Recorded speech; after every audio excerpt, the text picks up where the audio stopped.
You're listening to an Airwave Media Podcast. This episode is brought to you by Indeed. When your computer breaks, you don't wait for it to magically start working again. You fix the problem. So why wait to hire the people your company desperately needs? Use Indeed's sponsored jobs to hire top talent fast. And even better, you only pay for results. There's no need to wait. Speed up your hiring with a $75 sponsored job credit at Indeed.com/podcast. Terms and conditions apply.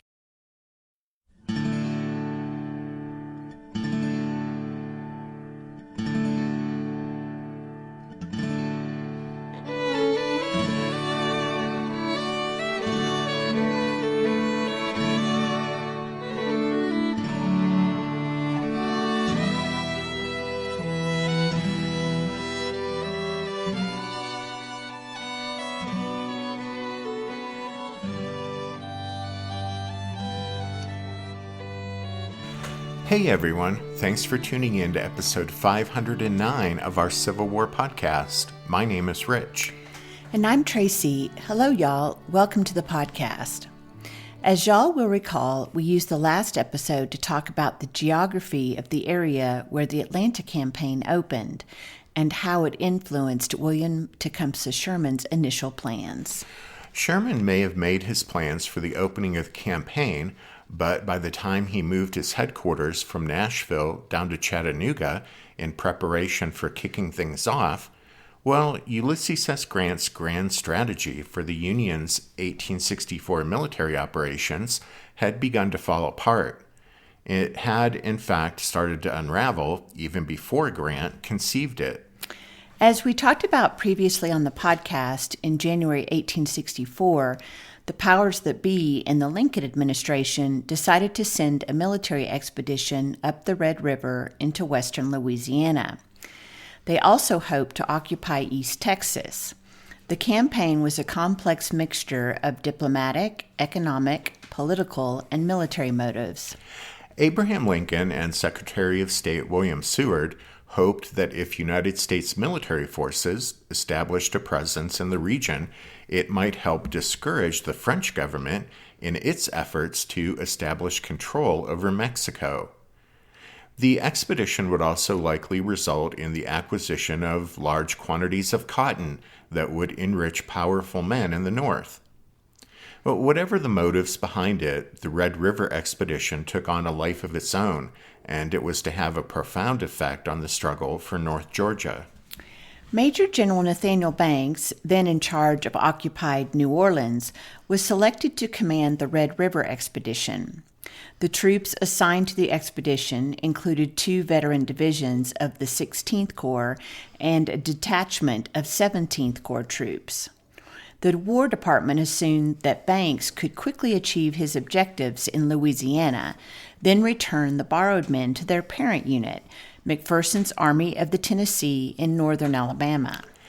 After that, Banks could launch an operation aimed at threatening Mobile, Alabama, in accordance with Grant's plans for the 1864 campaigns. Unfortunately for the Federals, Banks didn't get his Red River expedition underway on time.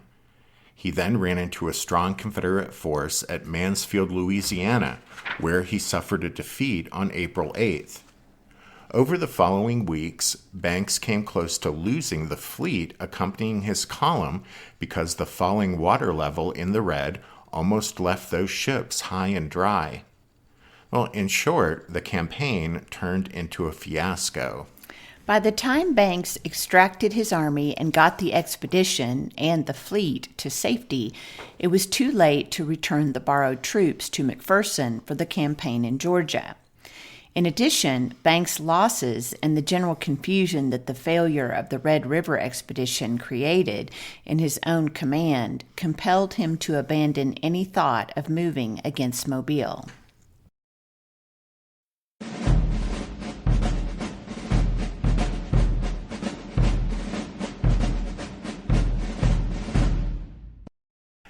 As April went on, Sherman became increasingly concerned about McPherson's missing troops. On the 20th, while he was still in Nashville, Sherman started to hear rumblings that Banks' movement up the Red River had been checked. Additional reports received the next afternoon confirmed the rumor and also brought the unwelcome news that Banks refused, quote-unquote, for obvious reasons, to release the troops he'd borrowed from the Army of the Tennessee. On the 22nd, Grant formally notified Sherman that those men from the 16th and 17th Corps would not be available to him for the opening of the campaign in North Georgia. Loss of those veterans forced Sherman to alter his plans. With only 7, rather than the anticipated 9 divisions, McPherson's army would be reduced to about 35,000 men, and Sherman feared would thus be too weak to operate at any great distance from the main body. The potential danger to McPherson increased when Banks canceled the proposed movement against Mobile, thereby releasing Confederate forces in Mississippi and Alabama from the need to defend the Gulf Coast and freeing them to move north to oppose the Army of the Tennessee. Therefore, on April 23rd, Sherman abandoned McPherson's planned march on Rome and changed the Army of the Tennessee's objective. He ordered McPherson to cross the Tennessee River and move directly east to Lebanon, Alabama, and then on to Summerville, Georgia. At Summerville, McPherson would be about 20 miles northwest of Rome. Depending on circumstances, he could then turn toward Rome or go north to Lafayette and then east through Ship's Gap and Taylor's Ridge to the small crossroads hamlet of Villanau.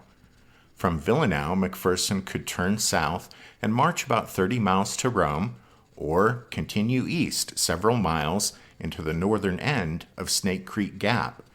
If he took the latter route, McPherson would remain much closer to George Thomas and the Army of the Cumberland, thereby greatly reducing the likelihood that the Confederates would pounce on his isolated force. Still thinking only of prying the rebels out of their strong Dalton position, Sherman believed that McPherson's presence in the Lafayette, Villanau, Rome area would compel Joe Johnston to abandon northwestern Georgia and retreat southward along the railroad. But more bad news soon reached Sherman. For several days, he'd suspected that he'd have to begin the campaign without the 2 furloughed 17th Corps divisions then in Illinois, as well as without the troops who were stuck in Louisiana with Banks. In fact, the 17th Corps units in question had run into administrative problems that delayed them, and they hadn't yet even reached their rendezvous at Cairo, Illinois. By April 27th, it became obvious that the 17th Corps units wouldn't arrive in time, and that McPherson, to start the campaign, would have only 5 divisions, totaling some 24,000 men. And so, with the opening of the campaign only days away, Sherman had to make yet another alteration in his plans. He decided to nix any potential initial move on Rome, and instead have McPherson march from northern Alabama up the north side of the Tennessee River into Chattanooga. From Chattanooga, McPherson would go south toward Lafayette, marching through the valley east of Taylor's Ridge. Then McPherson would turn east and proceed through Villanau and Snake Creek Gap to cut the western Atlantic near Resaca. Part of George Thomas's Army of the Cumberland would be in the valley east of Taylor's Ridge, confronting the Confederates on Rocky Face Ridge. Taylor's Ridge would screen McPherson's column from enemy observers on Rocky Face.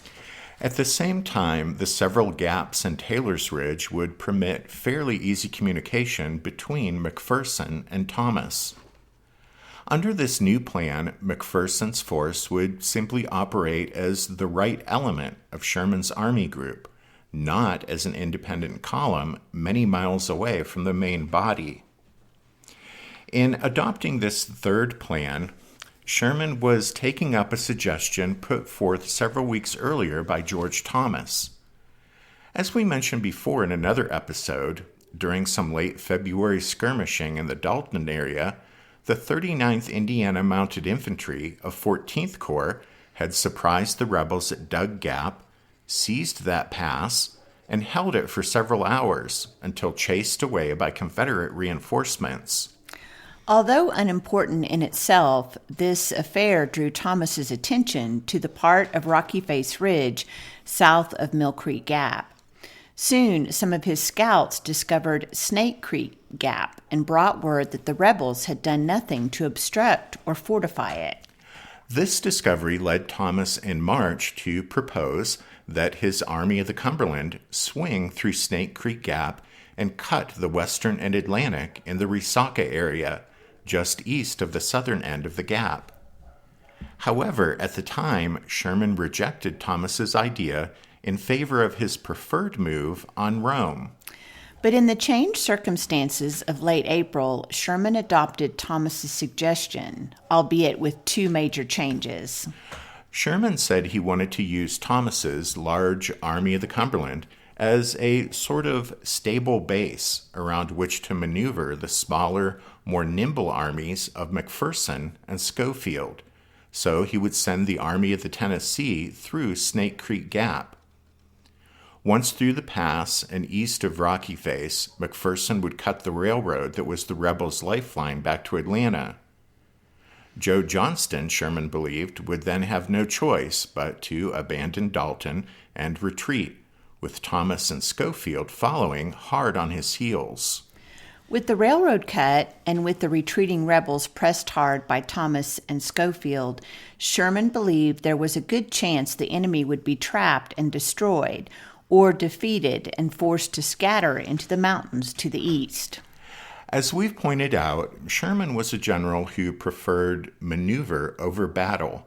But now, ironically, with the adoption of this third plan, it might very well turn out that he'd be able to destroy the Confederate Army in a great battle at the very beginning of the campaign that he'd initially hoped to wage by maneuver.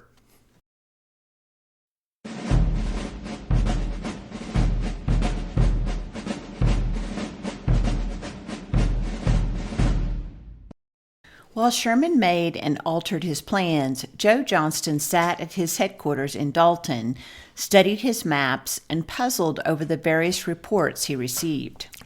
Johnston was trying to determine what move Sherman would make to open the campaign. Once Johnston had done that, he then had to work out the best way to counter Sherman's opening move. Since he was outnumbered, and thought himself more outnumbered than he in fact was, Joe Johnston believed his best hope was to find out where Sherman would strike and then to concentrate enough Confederate troops at that point to mount a successful defense. If Johnston could determine Sherman's plan soon enough and acted quickly, then the Confederates would have a chance. The gathering of intelligence regarding the enemy's dispositions and intentions thus became the key to Joe Johnston's hope of keeping Sherman out of Georgia. During the winter and spring, rebel scouts and cavalry patrols brought back intelligence about the Yankee forces in southeastern Tennessee and northern Alabama. Johnston also organized, or may have inherited from Bragg, a network of spies in Chattanooga, Nashville, and other points behind the lines. From those sources, Johnston had gathered enough information to develop, by mid to late April, a surprisingly accurate picture of Sherman's dispositions, and thus could make a good guess at his intentions.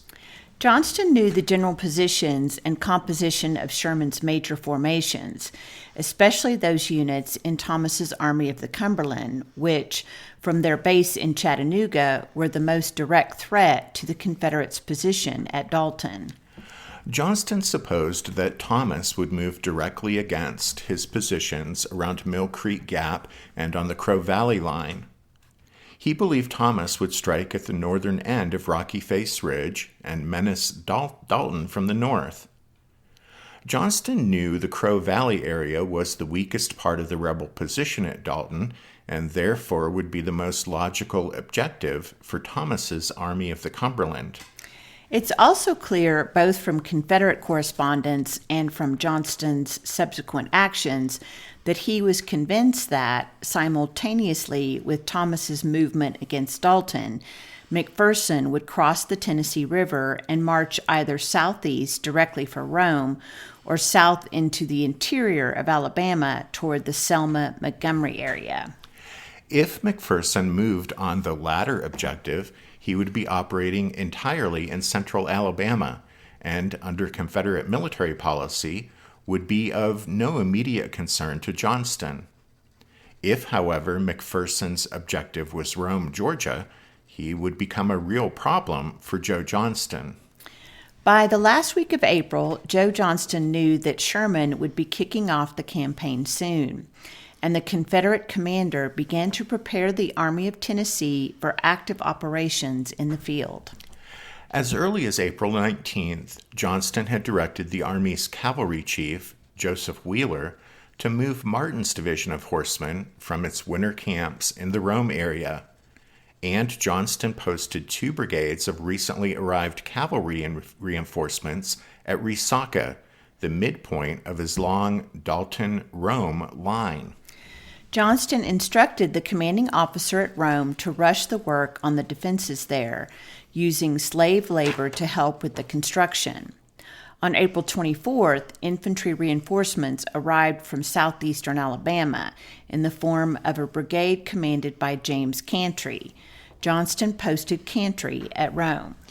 And since the threat to Dalton was uppermost in his mind, Joe Johnston believed that was all he could do, at least for the moment, to protect Rome.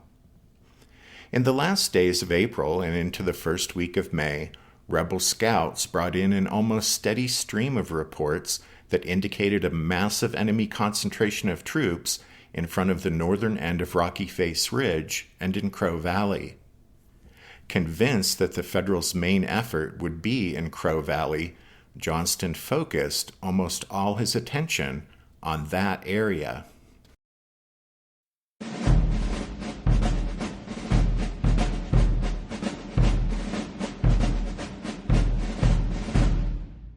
The family that vacations together stays together. At least, that was the plan. Except now, the dastardly desk clerk is saying he can't confirm your connecting rooms. Wait, what? That's right, ma'am. You have rooms 201 and 709. No, we cannot be 5 floors away from our kids. The doors have double locks. They'll be fine. When you want connecting rooms confirmed before you arrive, it matters where you stay. Welcome to Hilton. I see your connecting rooms are already confirmed. Hilton, for this day. Purina believes no one should have to make the impossible choice between their own safety and their pets. But nearly half of domestic abuse survivors delay leaving because they can't bring their pets with them. Through the Purple Leash Project, Purina is helping create more pet-friendly domestic violence shelters so survivors and their pets can escape and heal together. Visit Purina.com/purple to learn more.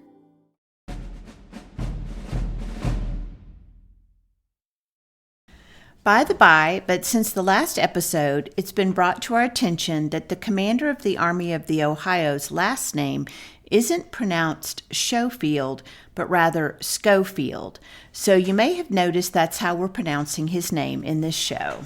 Yeah, our apologies to any Schofields out there. In any case, back in the spring of 1864, by May 6th, the Army of the Ohio had shifted down from Knoxville, moved through Cleveland, Tennessee, and Red Clay, Georgia, and had deployed in front of the Confederates' Crow Valley fortifications. The Army of the Cumberland's 4th Corps, which had been posted at Cleveland, preceded Schofield's troops through Red Clay and then sidled westward to face the rebels at the northern tip of Rocky Face Ridge. At the same time, the Army of the Cumberland's big 14th Corps lurched out from its winter camps and made its way to Ringgold, about a dozen miles northwest of Dalton, and the point where the Western and Atlantic Railroad passed through Taylor's Ridge. Meanwhile, 20th Corps left its camps in the valley west of Lookout Mountain, moved through Chattanooga, turned south along the western side of Taylor's Ridge, and then passed eastward through the ridge to Trickham in the valley west of Rocky Face. Those movements had been completed by nightfall on May 7th. As a result, Sherman had brought Schofield's Army of the Ohio and Thomas's Army of the Cumberland into a line that began with Hooker's 20th Corps on the right in the valley west of Dug Gap and curved around the northern end of Rocky Face Ridge to Schofield's 23rd Corps on the left in Crow Valley. A division of Federal cavalry was on Hooker's right, while another protected Schofield's left. The other two divisions of Yankee cavalry, delayed by horse procurement problems, were on their way to the front from Kentucky. At any rate, Johnston had timely and reasonably accurate reports of all these movements, and as his picture of the Federals' dispositions developed, he posted the Army of Tennessee to meet the enemy. Johnston entrusted what he believed to be the most important sector of his Dalton line, the right, to John B. Hood, which probably indicated that he did regard Hood as his most reliable lieutenant. Hood, in turn, placed Alexander Stewart's division with its left at Mill Creek Gap and its line running north along Rocky Face Ridge. Hood's other divisions, under Carter Stevenson and Thomas Hindman, held the rebel lines in Crow Valley. Johnston even detached two of Hardee's divisions, commanded by Benjamin Franklin Cheatham and William Bate, and sent them to Hood to bolster his defenses on Rocky Face Ridge. Johnston kept Hardee himself, with the other divisions of his corps, those of Patrick Claiborne and William H.T. Walker, in reserve near Dalton. Wheeler placed almost all of his available cavalry at Tunnel Hill, about 4 miles northwest of Mill Creek Gap, though when the Yankees drove his horsemen back, Wheeler shifted most of them to Crow Valley. All in all, Joe Johnston had his army well in hand and admirably positioned to defend the northern end of his line.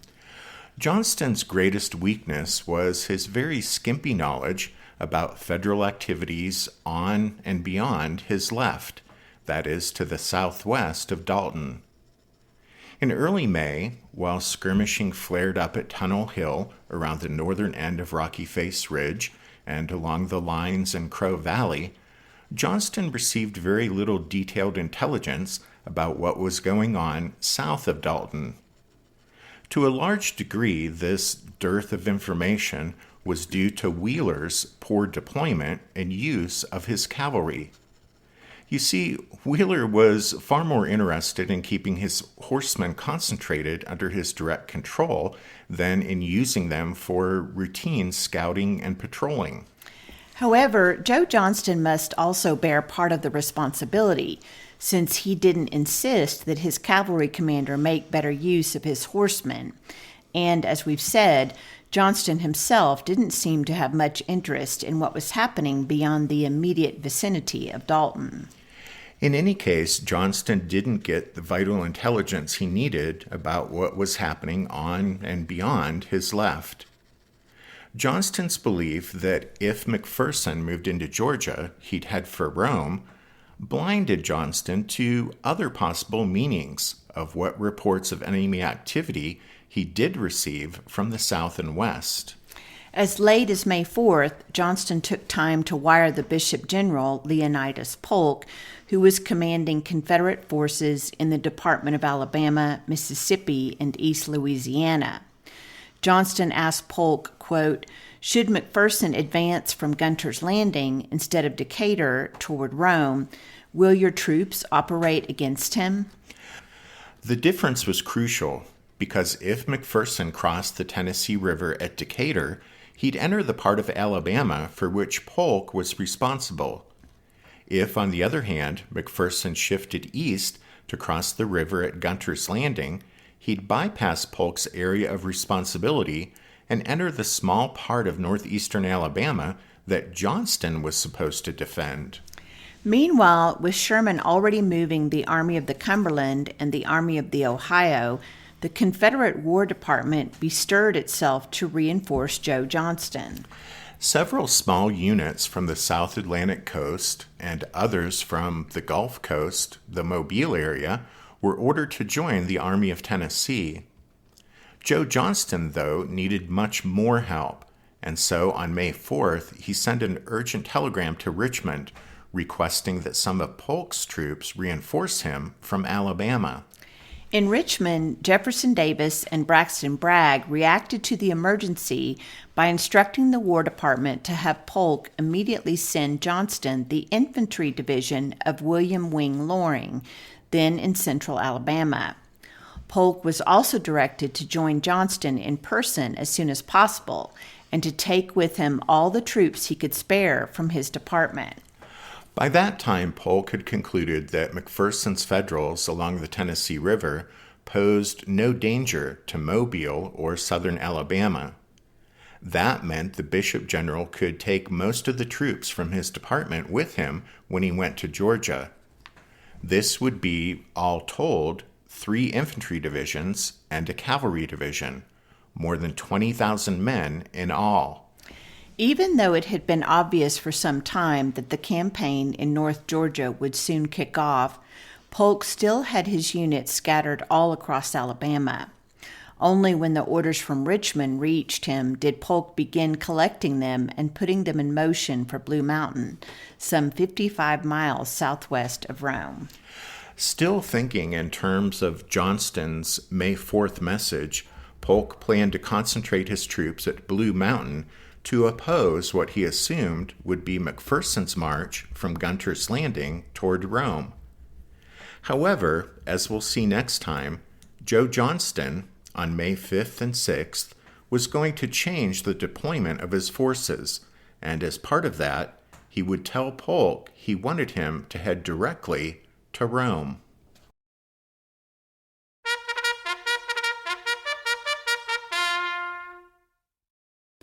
That means it's time for this episode's book recommendation. But instead of a book recommendation, we're going to once again bring Save the Dalton Battlefields to your attention. As we mentioned last week, Save the Dalton Battlefields has worked with the American Battlefield Trust and other organizations to save a number of important sites in the area there in northern Georgia. Yep, in fact, they recently acquired a 61 1/2 acre tract and are working on a very large project with another local group called Friends of Resaca and with American Battlefield Trust to preserve 303 acres at Resaca. Now, the trust is probably familiar to many of you, but if you'd like to help the preservation efforts of Save the Dalton Battlefields directly, we'll put the info about how to send them a donation up on the podcast website and also on the Facebook post for this episode. It looks like they're also on Facebook, if you'd like to check them out there. And we'll remind you that the podcast website is www.civilwarpodcast.org. Then we'll let you know that just yesterday we released Members Episode number 163, in which we revisit the fighting at the Mule Shoe at Spotsylvania, and we see how one Confederate brigade redeemed itself there after humiliating itself in front of Robert E. Lee during the fighting in the wilderness. Well, we hope the members of the Strawfoot Brigade enjoy listening to that story. As we wrap things up for this show, we'll remind you that the music you hear at the beginning and at the end of every episode is from the song Midnight on the Water, and we use it with the kind permission of Spiritwood Music. A big thank you, as always, to them, and then thank you to all of you for listening to this episode. Tracy and I do hope that you join us again next time, but until then, take care. Thanks, everyone. Bye.